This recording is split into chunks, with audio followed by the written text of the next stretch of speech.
I worked as a night security guard in an old electronics warehouse on the edge of town. It wasn't the kind of place anyone bothered with anymore. Sales had declined. Most of the building was basically dead space, and only a handful of workers came in during the day. At night, the place belonged to me. Silent, empty, and unsettling. My shift ran from 10 p.m. to 6 a.m. The company gave me a small break room, a dusty chair in front of the main monitor screens, and occasionally a radio if the old batteries didn't die on me. I was alone every night. That was the agreement. The pay was decent, but the atmosphere of that warehouse, I never got used to it. When I first started, everything seemed normal. The cameras were set up in all the key aisles, the front office, the loading dock, and most importantly, the basement section, a huge storage area that wasn't in use anymore. That basement was pitch black without lights, filled floor to ceiling with boxes no one had touched in years. Even looking at it on the camera monitor made me uncomfortable. The first couple of weeks passed fine. I got used to the hum of the ventilation system, the distant rattling of metal storage racks, and the occasional rodent scurrying behind something. Nothing dramatic. But around my third week, this uneasy feeling started building in the pit of my stomach. Like someone else was there, watching me. One night, around 2:30 a.m., I was half drowsy staring at the camera screens when suddenly, the pixels glitched on the basement feed. Just a static flicker. I tapped the side of the monitor, thinking it was just bad wiring. Then the camera stabilized again, but one thing had changed. The angle showed a box lying open on the floor. That box had not been opened before. I rewound the feed, checking the footage. I watched the camera playback for the last 3 hours. Nothing. The box had just been lying there closed, untouched. But now it was wide open, like someone had ripped it apart. I froze. There was no one in the building but me. I thought maybe rodents had chewed through it, but the tape around the cardboard was torn like someone had used fingers. I didn't have to check it physically, nor did I intend to. I just kept watching the screen, hoping nothing else would happen. Around 4 a.m., I heard the distinct sound of someone pacing, slowly, across the metal-grated walkways upstairs near the offices. Footsteps. Firm, deliberate. Not rats. Not a settling sound. These were footsteps. They went from left to right, stopping, then continuing again. I grabbed my flashlight and marched up the steps. I was terrified, but I also didn't want someone robbing the place while I sat there. I checked every room, every hallway. Nothing. But when I came back down to the security room, something made my knees nearly buckle. The monitors were all frozen, showing blank screens, except one. Only the basement camera was active. And in the center of the basement, directly under the overhead light, was a tall figure, motionless, facing the camera. I was paralyzed. I stared, heart pounding so hard I could feel in my throat. The figure wasn't moving. It wasn't turning. It just stood there like it had been waiting for me to come back, so I could see it. Then, just as suddenly, the camera glitched again, and the figure vanished. Not walked away. Not ran off. Gone. I scanned every monitor again, checking every hallway. Nothing anywhere. But I felt certain in that moment that I wasn't alone. Someone was there with me. I called the boss at around 4:45 a.m. He sounded half asleep, annoyed that I was bothering him. When I mentioned someone in the basement, he interrupted me. There's nobody down there. That door is locked. There's no way. It wasn't locked. I snapped. I saw someone. He just sighed and said, "Finish your shift. We'll review the tapes." The moment I hung up, the radios began crackling, and through the static I heard a faint whisper. I couldn't make it out completely, but it sounded like someone whispering, "Come down." I threw the radio aside, my hands shaking. I didn't leave the security room until morning. When the day shift arrived, they joked about me being paranoid. I waited for the boss to review the tape footage with me. When he pulled up the basement camera, I braced myself for what he would say. But when the footage loaded, there was absolutely nothing there. Nothing. No figure. No open box. No glitch. Like everything was wiped clean. I argued, swore I wasn't hallucinating, but they just laughed it off, chalking it up to sleep deprivation. Maybe I wanted to believe that. But deep down, I knew what I saw. I should have quit that day, but no one hires older security guards too easily, and the paycheck mattered. So I stayed. The next night, things escalated. Around 1:50 a.m., I was checking the warehouse floors on camera when something caught my eye. Movement between shelves on the main floor. Fast movement, like someone darted from one aisle to the next.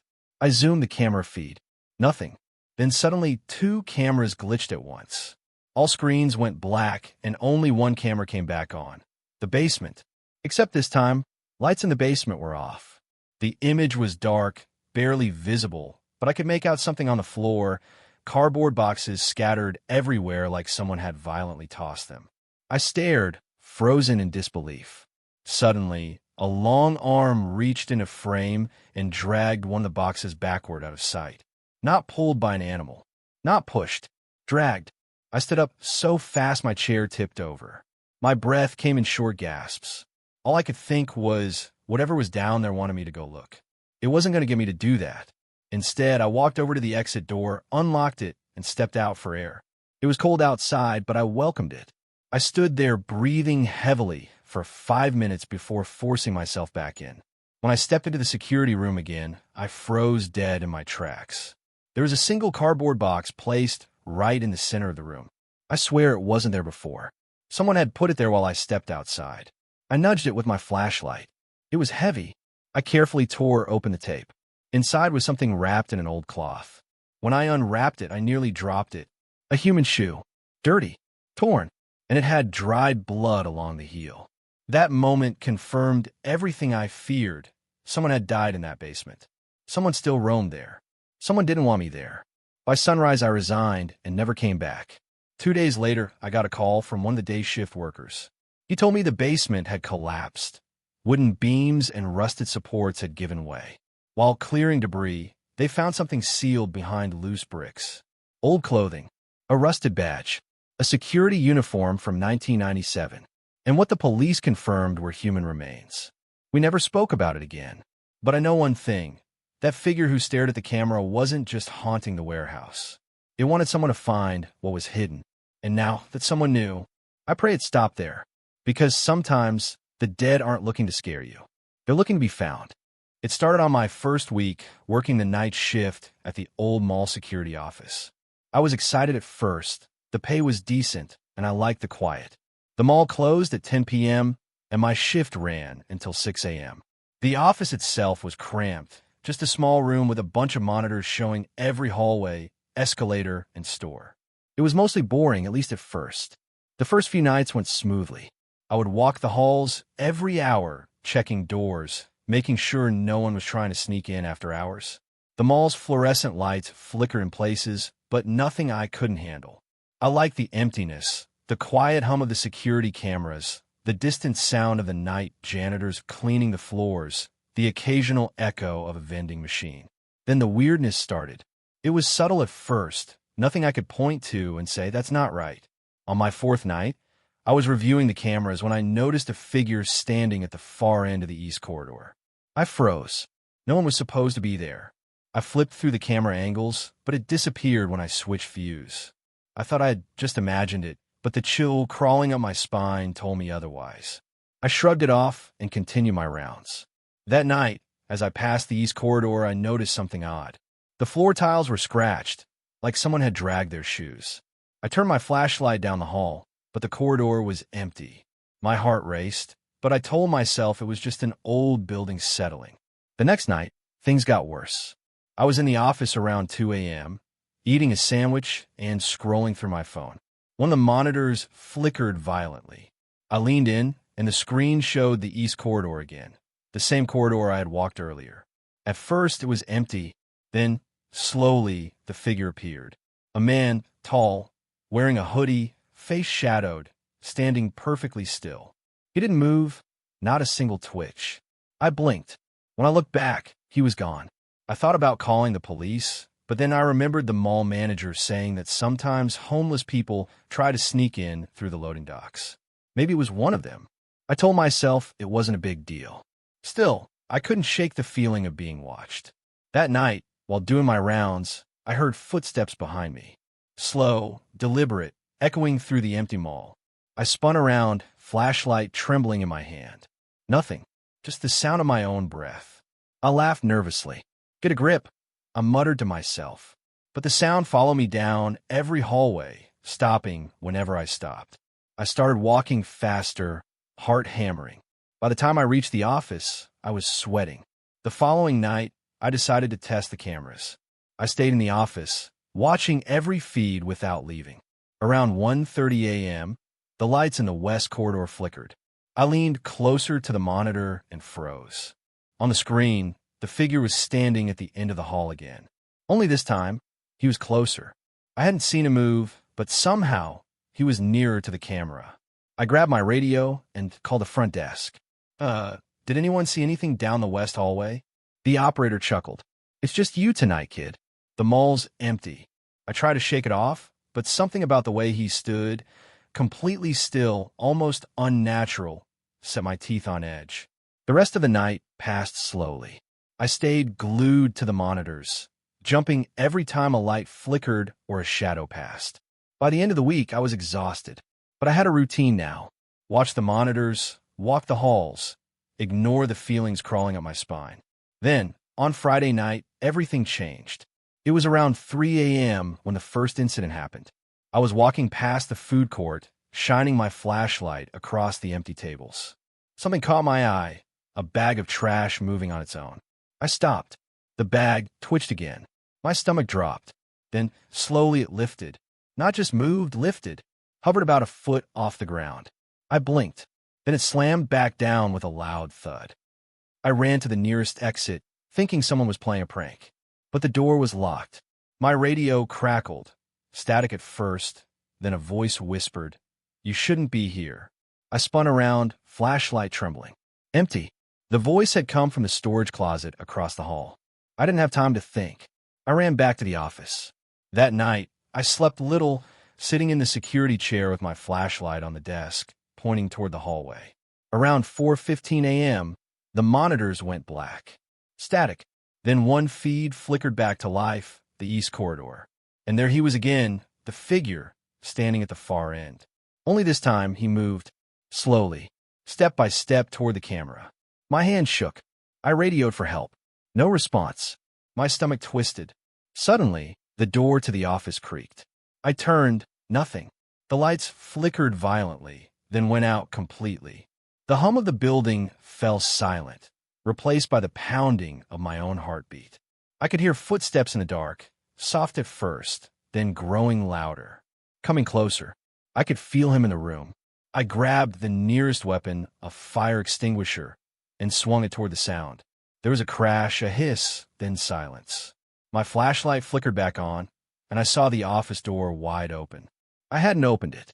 I ran outside, breathing hard, and called the manager. They told me to leave immediately. The next morning, I went back with another guard. The office was empty. No sign of the figure. The monitors were working again, but the east corridor showed nothing. Just empty tiles, scratched floors, and flickering lights. The manager told me it was probably stress, long hours, and the old building settling. I didn't argue. I couldn't. But the worst part wasn't over. That night, I returned, determined to finish my shift. Around 2:45 a.m., the static came back on the monitor. I froze. The figure appeared again. Only this time, he was holding something. A small cardboard box. He walked slowly down the hall toward the camera. I felt my stomach drop. My hand shook. I wanted to move, but couldn't. Suddenly, the feed went blank again. I rushed to the hall, flashlight sweeping the tiles. The corridor was empty. No box. No figure. Just silence. I told myself I imagined it. But when I returned to the office, the box was on my desk. Small, brown sealed. No markings. Just sitting there. I stared at it for what felt like hours. I didn't want to open it. I couldn't. But curiosity, that horrible curiosity, won. I lifted the lid. Inside was a single object, a worn-out security badge from 1997, name faded, edges tattered. I had no idea what it meant. Who had left it? Why? I dropped the box in horror. From that night on, I noticed more things. Monitors flickering when I wasn't looking. Footsteps behind me in empty halls. Shadows stretching across walls that didn't make sense. Sometimes I would swear the figure was in the office with me, just standing there, motionless, watching. Eventually, I quit. I couldn't take it anymore. The mall felt alive at night, a breathing, watching entity. And that figure, it wasn't human. It couldn't have been. I never saw it during the day. Only at night, only on my shift. Years later, I learned that the mall had a dark past. A security guard had died in the East Corridor in 1997. No one ever explained how. The badge I found? His. Some nights, they say he still walks the halls, looking for someone to replace him. I don't go near that place anymore. But sometimes late at night, when I hear a strange noise or see a shadow move in the corner of my eye, I swear I can hear the faint echo of footsteps behind me, slow, deliberate, waiting. It started when I was 16 and got my first part-time job at a small-town gas station. The owner, an older man named Harold, said he mostly needed someone to cover the night shift because he didn't like being there alone after dark. It sounded easy enough. I thought it would just be a few hours of cleaning, stocking, and maybe chatting with the occasional customer. I had no idea how wrong I was. The gas station was isolated, a small building surrounded by empty fields, with only a single road connecting it to the nearest town. At first, the nights were quiet. Too quiet, almost. Every few minutes, I would glance at the window behind the counter and see nothing but darkness and the faint glow of the pumps outside. The fluorescent lights inside hummed softly, and the faint smell of gasoline lingered in the air. It was the kind of quiet that made your own breathing feel intrusive. On my third night, I noticed something strange. A car pulled up to pump number 2, but when I looked up, no one was inside. I waited a few seconds, thinking maybe the driver had stepped out to check something, but the seat was empty. The car's lights were on, and the engine was idling. My stomach sank, but before I could even decide what to do, the engine cut off, the lights went out, and the car disappeared, as if it had never been there. I shook it off, telling myself I had imagined it. Later that week, I started hearing noises, soft footsteps in the back room. At first, I thought it was Harold coming in early, but the office door was locked, and he wouldn't be there until dawn. The first time I heard it, I ignored it. The second time, I grabbed a broom, telling myself I was being paranoid, but I found nothing. The sound always seemed to come from behind the shelves, near the storage area. Then came the calls. The old landline by the counter would ring, no one on the other end. Just static, a faint whisper, almost like someone breathing, followed by a click. I would hang up, my hands shaking, and for the next hour, I couldn't hear anything else. My friends thought I was exaggerating. It's just a creepy old building, they said. You're alone at night. Of course, you'll hear things. I wish they were true. The most unsettling things started about 2 months into the job. I would catch glimpses of someone standing at the pumps outside. Always at pump 2, always at the same angle, always in the shadows. I would blink, and they would be gone. At first, I thought it was a prank by some local kids, but the gas station was in the middle of nowhere. No one would bother driving out just to scare me. One night, around 3 a.m., I heard tapping on the glass doors. I walked over, flashlight in hand, and saw nothing. Then, in the reflection of the glass, I caught a glimpse of a figure standing directly behind me. I spun around, nothing. My pulse raced as I slowly turned back to the glass. The figure was still there, reflected perfectly in the glass, but when I looked over my shoulder, the lobby was empty. I called Harold the next morning and told him what happened. He just laughed. "You're young, kid. Night shifts mess with your head." I wanted to believe him, but the uneasy feeling never went away. Weeks later, something happened that I still can't explain. It was a stormy night, wind rattling the building, rain pelting the windows. I was restocking the shelves when I heard the bell over the door. A man entered, soaked and wearing a dark coat. "Can I get a pack of cigarettes?" he asked. I nodded and reached under the counter. When I looked up, he was gone. No footsteps, no wet footprints, nothing. I even checked the surveillance cameras later, and the entrance showed no one entering. The breaking point came a month later. I was doing inventory around 1:30 a.m. when I saw movement on the monitors. Pump 2, the same shadowed figure. I grabbed the keys and ran outside. The lot was empty. I even checked the field around the station. Nothing. When I returned, the office door was wide open, even though I was sure I had locked it. Papers scattered across the floor. My stomach dropped. That night, I stayed awake, sitting behind the counter, flashlight in hand. Around 4 a.m., I heard soft breathing.